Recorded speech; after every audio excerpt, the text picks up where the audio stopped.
Oke, perkenalkan nama saya Tia Samara, bisa dipanggil Tias, asal dari Buleleng. Sekarang sedang berkuliah di Universitas Syah Kuala. Nah, di sini usaha ini awalnya pada tanggal akhir Juli. Nah, di situ mulai ada usaha ini karena iseng aja sih mau join di event Semangat Kemerdekaan di Blang Padang pada saat itu. Jadi istilahnya mau cek lapangan lah, makanya coba jual di Cafe Day dulu. Cek ombak lah ya. Iya, cek ombak. Jadi waktu jualan di Cafe Day itu awal mula memang langsung sold out, mungkin karena sebelumnya belum ada kimbap pasmanan kayak gitu ya, sistem 2 dibuat diambil sendiri. Jadi kebanyakan yang beli awalnya tuh anak-anak, karena kan anak-anak suka ya dengan hal semacam itu. Lagian pun juga kimbap ini cocok untuk dimakan sama anak-anak. Dia sebelumnya kegiatannya itu kuliah dan sebelumnya juga pernah buka usahanya tuh alhamdulillah berjalan sampai sekarang, tapi nggak fokus ke situ kali. Jadi dia ada usaha kayak terima percetakan Polaroidnya itu per pieces per lembarnya itu Rp800, ada juga yang 1.000. Jadi mungkin orang bandar pada tertarik ya untuk cetak Polaroid, karena kan asli Polaroid kan mahal ya pakai kamera flash film gitu.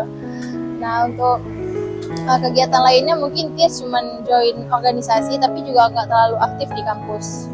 Ya pergi kampus pulang gitu. Kadang-kadang ada titip juga kayak semacam gelang gitu di toko kakak di Bijay Home. Alhamdulillah juga ada peminatnya. Itulah sekarang Tias mau fokus ke usaha kuliner gitu, karena memang sebelumnya memang suka masak. Kalau misalnya kimbap ini sebenarnya modalnya nggak mahal, cuman tenaganya yang butuh ya gitu. Modal untuk belajar kimbapnya ini gimana, gulungnya itu yang ribet sebenarnya. Tapi kalau lama-lama nanti bakal terbiasa juga gitu. Kalau misal modalnya untuk kimbap ini sekitaran 600.000, karena kan dia juga nggak buka outlet, awalnya cuma jual di Cafe Day. Beli mejanya itu di toko oren. Habis itu juga untuk kimbapnya itu berasnya beras biasa sih bang, cuman brandnya itu ya yang bagus gitu. Jadi aslinya pun juga lumayan pulen nasinya, karena pernah coba beras yang mungkin bisa dibilang kurang bagus mereknya, itu aslinya kurang pulen nasinya gitu. Makanya coba tes merek yang baru, dan alhamdulillah sekarang udah pas dengan mereknya sekarang nasinya. Ya kendalanya kayak abang bilang sih, hujan ya. Karena kan kalau misalnya sistem kayak mungkin angkringan dari pinggir jalan gitu ya, hambatannya tuh hujan. Kalau hujan tuh memang sepi kan, apalagi sebelumnya belum ada tenda Tis kalau jualan di Cafe Day juga, di Gelanggang juga. Jadi cuma bisa neduh aja gitu kalau hujan, karena peminatnya pun berkurang kayak gitu kan. Nah sekarang Tis tapi ke solusi baru nih, kalau misalnya hujan tuh cocoknya nih jualin yang pedes-pedes, panas-panas gitu kan. Makanya ini lagi coba jualin bakso seafood, sistemnya pasmanan juga, harganya mulai 2.000-an, sama juga kayak kimbap, supaya dicapai gitu sama pelanggan gitu kan, mudah gitu. Nah itulah dia coba-coba. Buahnya sekarang itu ada 3 jenis untuk bakso seafood nih. Sebelumnya kan fokus ke kimbap saja, dan dia sama adik juga ada jual free cocktail gitu ya, mulai 15.000-an. Makanya sekarang lagi coba menu baru, ini itulah bakso seafood pasmanan nih. Di 3 jenis kuahnya itu ada sebelah, ada kuah kaldu, ada kuah gochujang. Tapi kuah gochujangnya ini disesuaikan sama lidah orang Aceh. Kalau misalnya gochujang asli mungkin kurang pas ya sama lidah kita gitu ya, asem. Kalau misalnya ngeremehin ada sih ya bang ya, karena kan kita masih di pinggir jalan jualannya, tapi dia rasa itu nggak menjadi hambatan untuk jualan gitu, malah jadiin itu untuk ya udah kayak gitu, jadi motivasi. Berarti aku harus berkembang lagi nih, nggak bisa nih gini-gini aja gitu kan. Support juga banyak sih bang, kawan yang support.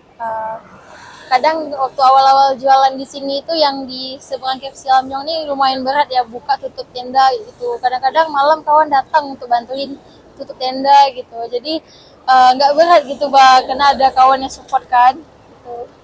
Ada sih Bang, awal-awal jualan tuh tabanya memang kecil ya, namanya juga mungkin orang belum tahu gitu, kita masih ngerintis. Nah kalau misal sekarang nih bakso seafoodnya nih ada kerugiannya Bang, karena kan bakso seafood ini kan harus di suhu 18 minus 18 derajat ya. Ini kan nggak dingin, jadi dia cuma tahan sehari 2 hari gitu. Jadi harus cepat-cepat disimpan di freezer supaya nggak cepat busuk. Karena hari itu mungkin masih belum tahu kan Bang awal-awalnya itu. Itulah bakso itu udah kurang enak, jadi terpaksa harus dibuang gitu. Itu mungkin kerugiannya, tapi kalau untuk kerugian besar mungkin belum ada karena dia juga baru mulai. Kalau Tias pribadi sih Bang, sholat duha penting. Sholat duha tuh di pagi hari tuh 4 rakaat aja cukup gitu kan. Itu kayak ngerasa rezeki kita dipelancar gitu. Habis itu juga satu hal yang paling rutin Tias buat tuh konten TikTok. Itu yang paling wajib sih, karena kalau nggak buat konten mungkin orang nggak bakal tahu Bang gitu. Buat kontennya itu konsisten, itu yang paling penting. Habis itu Tias postingnya tuh pasti di jam yang sama gitu. Dan alhamdulillah teman-teman Foodline dan di Sebaisel ini pada tahu dari TikTok Bang. Mungkin kalau misalnya memang berminat untuk buka usaha, berawal dari PO dulu, sistem open order dulu, karena kita kan nggak tahu peminatnya gimana. Apakah banyak, mungkin di luar banyak gitu kan, di sini mungkin kurang gitu, kita nggak tahu kayak mana keadaan. Jadi angka baiknya dicoba dulu. Habis itu jangan sampai salah hitung modal.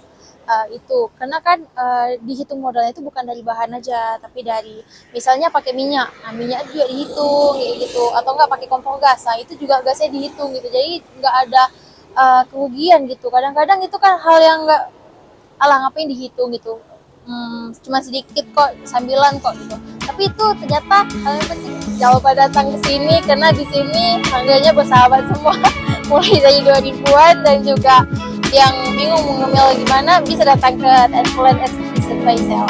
Mungkin itu Bang.